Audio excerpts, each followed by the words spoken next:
사연 읽어드립니다. 안녕하세요. 저는 40대 후반 남자이고 지금은 농부로 열심히 살고 있는 사람입니다. 농대를 나와서 아버지 고향으로 내려온 후에 30대부터 자리를 잡았고 규모가 엄청 크진 않았지만 그래도 이 지역에선 나름 유명한 자동화된 농장입니다. 그래서 혼자 먹고 사는데 지장은 전혀 없고요. 웬만한 대기업 부장보단 잘 벌고 있죠. 하지만 결혼은 아예 포기하고 있었어요. 저를 만나려는 아가씨도 없었고 농촌이라고 하면 기겁을 했으니까요.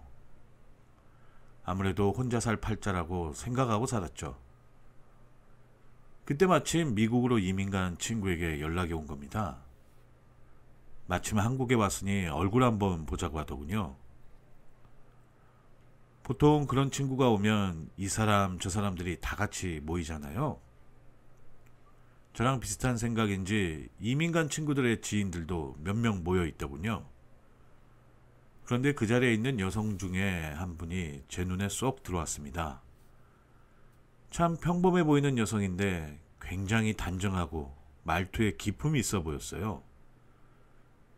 특히 웃는 얼굴이 너무 예뻐서 보는 내내 기분이 좋아지는 겁니다. 그래서 친구에게 저 여성이 누구냐고 물었더니 자기 친구 동생이라고 하는 거예요. 그러면서 친구가 알아서 다리를 놔주겠다는 겁니다. 인사나 나눌 생각으로 저에 대해 이런저런 이야기를 했더니 그녀의 반응이 남다른 겁니다. 그녀도 업무상 시골에 자주 왔다 갔다 했다며 엄청 좋아하더군요. 그러면서 언제 농장에 한번 구경 가도 되냐며 제 연락처를 묻는 겁니다. 그때만 해도 모임에서 립 서비스를 해주는 거라 생각을 했죠. 근데 2주 후에 정말로 그녀에게서 연락이 온 거예요. 구경하고 싶다고 연락이 와서 부랴부랴 농장 구경도 시켜주고 식사 대접도 했죠. 정말 얼결에 제 비전도 들려줬고요. 정말 농장이 크네요. 사장님한테 조그만 텃밭이나 하나 부탁드리려고 했는데. 그 말을 듣는 순간 여기서 그녀를 놓치면 평생 후회할 것 같아서 얼른 밭 하나 드릴게요. 이렇게 말했죠. 그 덕에 점점 그녀와 가까워졌어요. 그녀는 자기 이름으로 된 텃밭을 가꾸려고 주말마다 저희 농장에 놀러왔고 저는 텃밭 관리 핑계를 대며 그녀와 가까워졌습니다. 점점 서로에 대해 알아가게 됐고요. 그녀는 보기와 다르게 아픔이 참 많은 사람이었어요.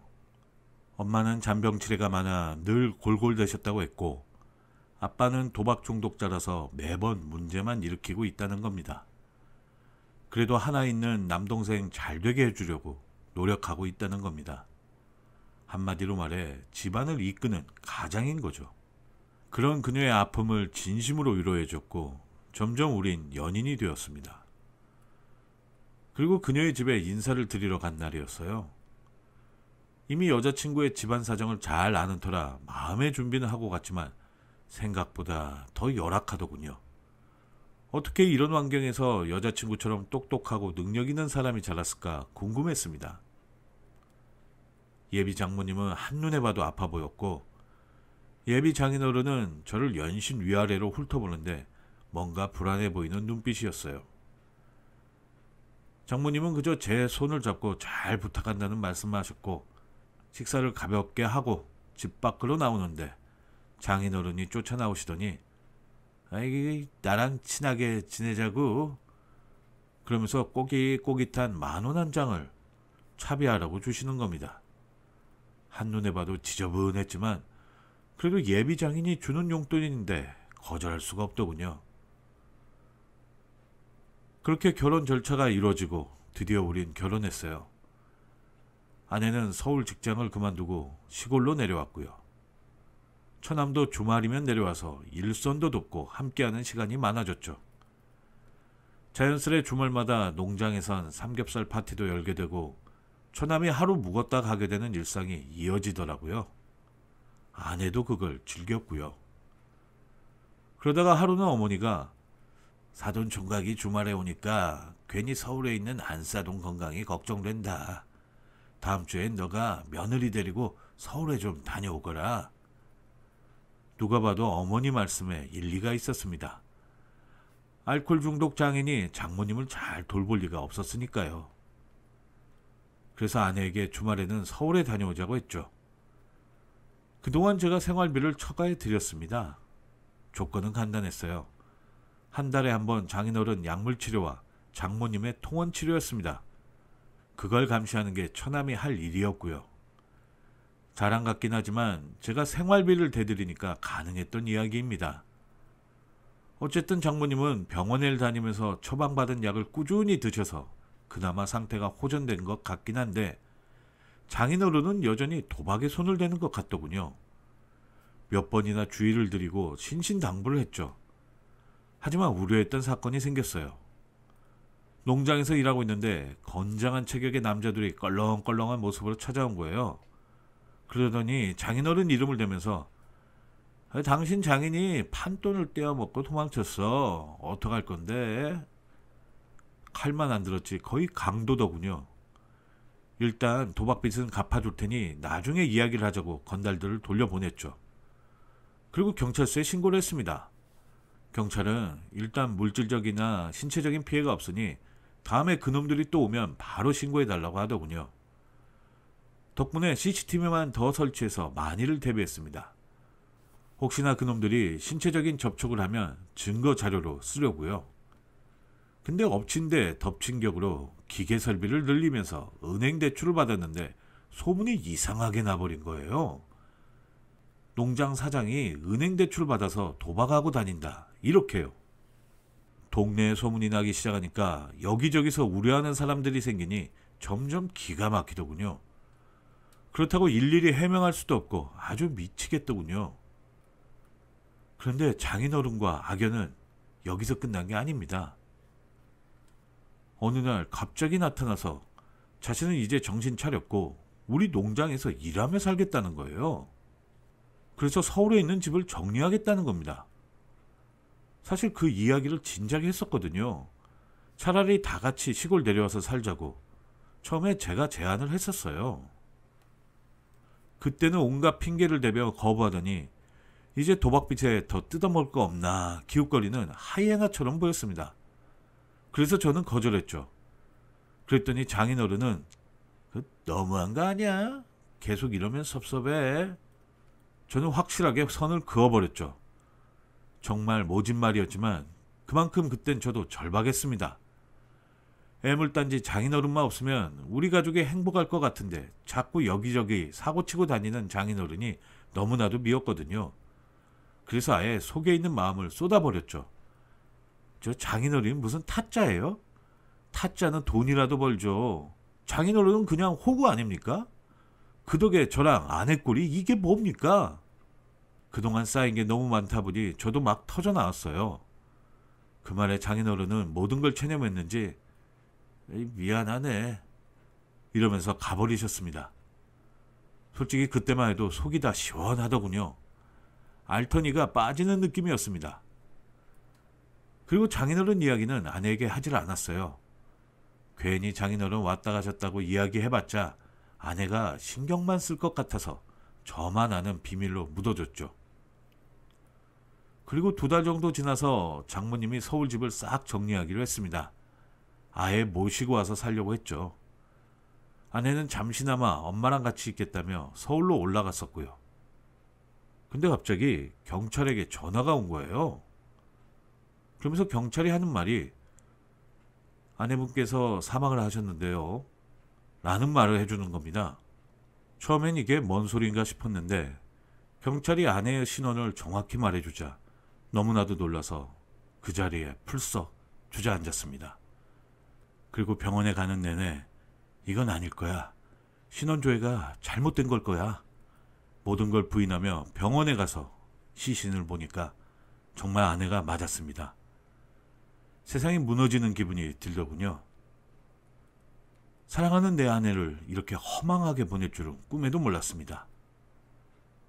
한참을 울고 나서 진이 거의 다 빠질 때쯤 경찰과 이야기를 나누니 사인은 급성 심근경색이라는 겁니다. 그것도 강남역 화장실에서 갑자기 쓰러져서 사람들 신고로 병원으로 오다가 사망했다는 겁니다. 말 그대로 갑자기 심장에 무리가 왔다는 거예요. 하지만 아내는 정말 건강했거든요. 그럴 리 없어요. 얼마나 건강한 사람이었는데요. 그리고 지금 마흔도 안 된 사람이 무슨 심근경색이에요. 이러면서 의사를 붙잡고 따졌죠. 근데 병원 의사가 말하기를 아마 임신한 상태여서 약을 먹지 않았거나 치료를 늦춘 것 같다고 하는 겁니다. 알고 보니 아내는 임신 초기였던 겁니다. 그 말을 듣는데 눈물이 왈칵 쏟아져 나오더군요. 아내는 제가 행여나 걱정할까봐 자기 심장이 고장나 있는데도 불구하고 아이가 확실히 뱃속에 자리 잡을 때까지 꾹꾹 눌러 참았던 겁니다. 하다못해 감기약 하나만 먹어도 아이에게 잘못이 생길까봐 모성애 하나로 버티고 버티다가 끝내 사망을 하고 만 거예요. 참으로 슬프면서도 원망스럽고 한편으로는 너무 그립고 고맙고 어떠한 말로 표현이 안 됐습니다. 아내의 시신을 붙잡고 통곡을 했네요. 그리고 장례를 치렀죠.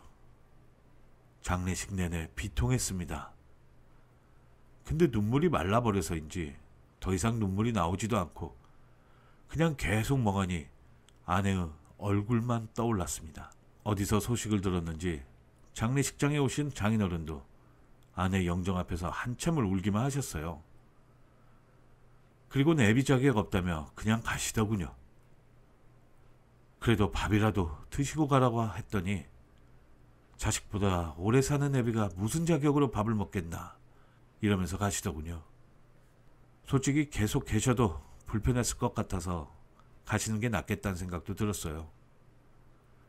그렇게 아내와 아이를 떠나보내고 난 후 아내가 남긴 유품을 하나하나 모았습니다. 여러 가지 유품들 그리고 추억이 담긴 물건들을 보니 아내를 처음 만난 날도 떠오르고 아내와 즐겁고 때론 싸우기도 했던 시간들이 스쳐 지나갔습니다. 하루하루가 괴로웠지만 그래도 몸이 아픈 장모님, 그래도 저를 믿고 따르는 처남, 그리고 우리 부모님을 위해서라도 이를 더 악물고 살아야 했죠.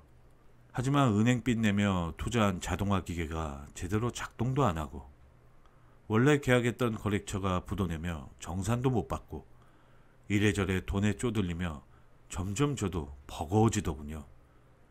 그런데 몇 달 후에 장인어른에게 연락이 왔는데 잠깐 얼굴 좀 보자고 하는 거예요. 처음에 안 만나려고 했어요. 이제야 좀 마음 잡았는데 또 귀찮게 구는 건 아닐까 걱정이 됐으니까요. 하지만 이참에 확실히 인연을 끊어버리려고 약속 장소에 갔습니다. 장인어른은 한눈에 봐도 더 쾌한 모습으로 나타나선 웬 묵직한 가방을 하나 건네주시는 거예요. 그러면서 한 번도 잘해준 적이 없는 못난 애비라서 직접 줄 수는 없고 우리 아들과 내 마누라한테 이걸 좀 전해주게. 뭔가 하고 보니 세상에나 5만 원 현금 뭉치더군요. 이게 무슨 돈이냐고 했더니 장인어른은 맨날 호구짓 하다가 처음으로 땄어. 1억 원 가셨습니다. 제가 쫓아가서 이 돈을 받을 수 없다. 이거 불법적인 돈 아니냐며 돌려드리려고 했지만 장인어른은 합법적으로 딴 거니 걱정 말라고 하면서 빚 갚는 데 쓰고 남는 돈이 있으면 그걸로 장모님과 처남한테 좀 잘해주라고 하시더군요. 딱 그 말만 남기고 어디론가 사라지셨어요. 솔직히 어안이 벙벙하더군요. 어쨌든 뜻하지 않은 곳에서 돈이 생기면서 여유가 생기긴 했죠. 시설 정비한다면서 은행에 빌린 돈도 싹 갚게 됐고요. 덕분에 주변에 떠돌던 여러 소문들도 한 방에 사라졌습니다. 나중에 그 사실을 안 장모님은 아이고 평생 쏙쏙이더니 마지막에 좋은 일 한번 하네. 그 돈은 자네 돈이나 다름없으니 마음대로 쓰게나. 이걸 고마워해야 할지 아니면 그렇게 속썩이던 분이 마지막에 신세를 갚았다고 해야 할지 참으로 난감했지만 그래도 급한 불을 끌 수는 있어서 감사했습니다. 그래서 그 돈의 일부는 인근 학교에 아내 이름으로 기부를 했습니다. 좋은 일이 많이 생기길 바라는 마음에 그랬죠. 돈이 세상에서 중요하긴 합니다만 돈보다 더 중요한 것도 있고 그걸 저는 깨달았기에 많은 사람들이 아셨으면 좋겠다는 생각에 요즘은 더 열심히 살고 있습니다. 하늘에 있는 아내, 그리고 아이를 위해서 말이죠.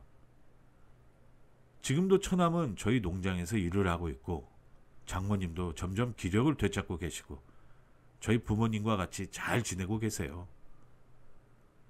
사돈지간에 더 사이가 좋아지셨죠. 어쩌면 제가 모시고 평생을 함께할 가족입니다. 비록 아내와 아이는 잃었지만 장모님과 처남이 가족보다 더 진한 가족이 됐으니 저는 만족하며 살려고 합니다. 저의 긴 글을 읽어주셔서 너무나도 감사드리고, 이 글을 읽으신 분들 가정에도 행복이 가득하길 빕니다.